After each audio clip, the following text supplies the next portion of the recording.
Bruce here. Going to give you a crash course in what I look for when I buy my lights. So the LEDs have to be made by Samsung. The actual lights underneath there. The model that it should say is LM301H. That is an agriculture LED that's not made for regular lighting but made for plants. That's the huge difference. A lot of these ones they sell as plant lights are nothing but regular lights with a little horticultural disguise. So one of the things I'm looking for besides that is that they have a driver. The driver accomplishes the main thing of controlling the voltage and current that goes to the lights themselves. What can happen with LEDs if they overheat or get old, they start drawing too much electricity, which makes them brighter, which makes them burn out. Once one burns out, it's kind of a chain reaction. The drivers prevent this and will over double the lifetime of your lights. I got these ones probably on, actually they were a Black Friday sale and they were around 60 bucks a piece. They're comparable to a 1,000-watt halide and they're consuming about 100 watts. Here's an example of the old style without the driver. Matter of fact, I kind of cannibalized this from one of those aero gardens that you buy, the computerized gardens. As you can see, it's not as bright as these other ones. They have to compromise the light output to keep the darn things from burning out without that extra driver on there. Another thing is when you're buying these light kits, if they come with all the pulleys and hooks and stuff that you end up buying, in the long run, you can spend, up to $20 on ropes, pulleys, and all this stuff. So when I see that on a package, that automatically I figure, gee, that's worth about at least 10 to 20 bucks. Another thing I'm looking for is that I have cords that will actually reach my GFI adapters. So that's it. It's pretty easy, straightforward. I'm going to show you some spec sheets that from the ones I buy and some direct examples. Thanks for watching, and you have some fun out there. Hi, this is Bruce. On this segment, we're talking about lights. We use the Samsung diodes at my house. They are what the pro horticulturists use, and especially I'm talking about the LM301H series. They're the bad boys. They'll make your plants grow super fast and don't use a ton of electricity. I'm getting the light output of those old 1,000-watt suckers they used to grow pot with, and I'm using about 100 watts for what 1,000 watts used to be. Here's an ad from Amazon that demonstrates those 301s, and the picture here demonstrates a driver sitting on top of that light. What the driver does is it controls the voltage and keeps you from blowing out the sucker. Pretty important. If you're going to have a variety of plants, you're going to want to have more than one light. I have 3, that way I can raise them to various heights and also different light outputs for different plants. Hope this made some sense.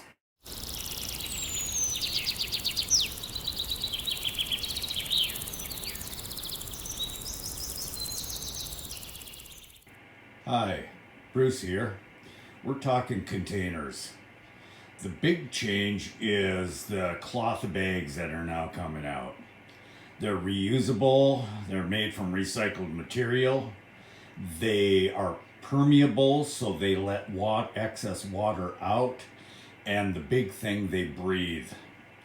Plant roots need oxygen and other gases. That's why a lot of things that get overgrown in these plastic containers, the roots just go crazy growing because they're looking for oxygen and gases they just can't get.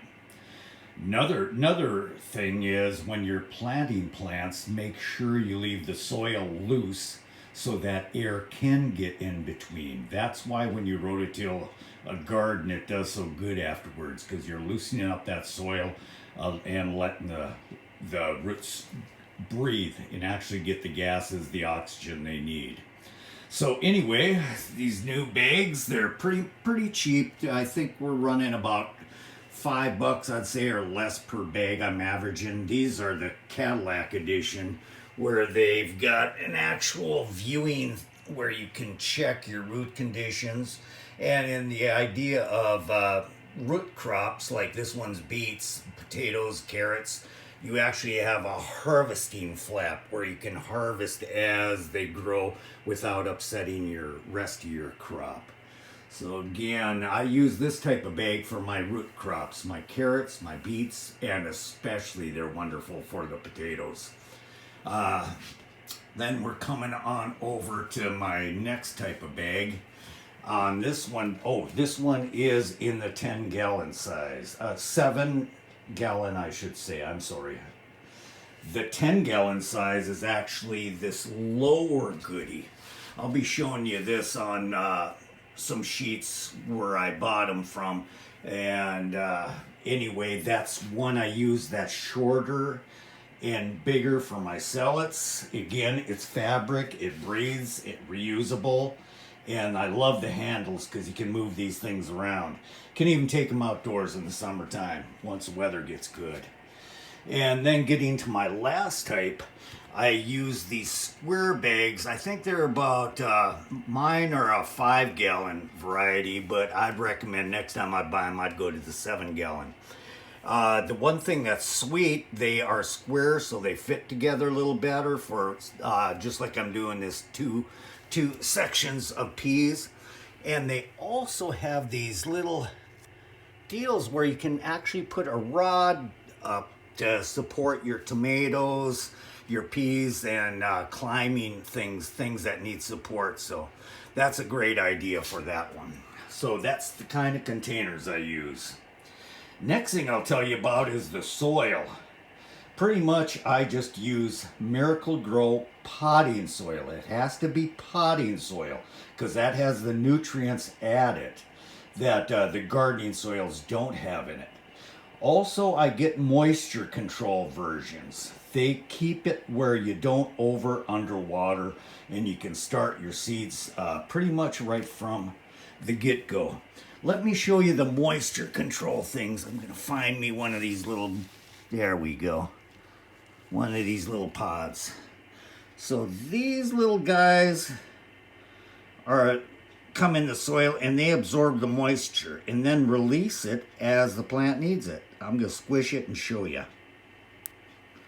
Ooh, it squirted out all the water. Well, I kind of destroyed that one in showing you, but that's the idea. It absorbs water like a sponge, and then as the soil dries out, it releases it. This makes it where I can start my seeds directly in the soil this way without having to transplant. That probably saves me 2 weeks of growing time, not going through transplant shock, and also getting right a start at home where it's going to live the rest of its life. Let me show you some pages from Amazon that give examples of the bags I've been showing and current costs on them. As I was talking about, the key points are breathability in your bags, handles to carry them, maneuvering, that becomes a really big thing. The shape, making sure it's going to fit in the area you have, and depth. If you're doing root crops, it needs to be a tall bag, where if you're running salads and things, it needs to be the shorter, stouter bags. And then lastly, making sure that you get good soil, that it does have the moisture control in it. If you want to go separately, you can actually buy moisture control pellets. They're made by several manufacturers. They're just like what I showed you, where they absorb moisture and squirt it out.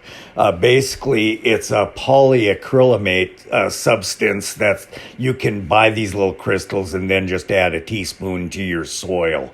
But that's about it. Thanks, and we'll see you next time when we talk a little more in detail about various plants and techniques. Thanks for watching. Bye.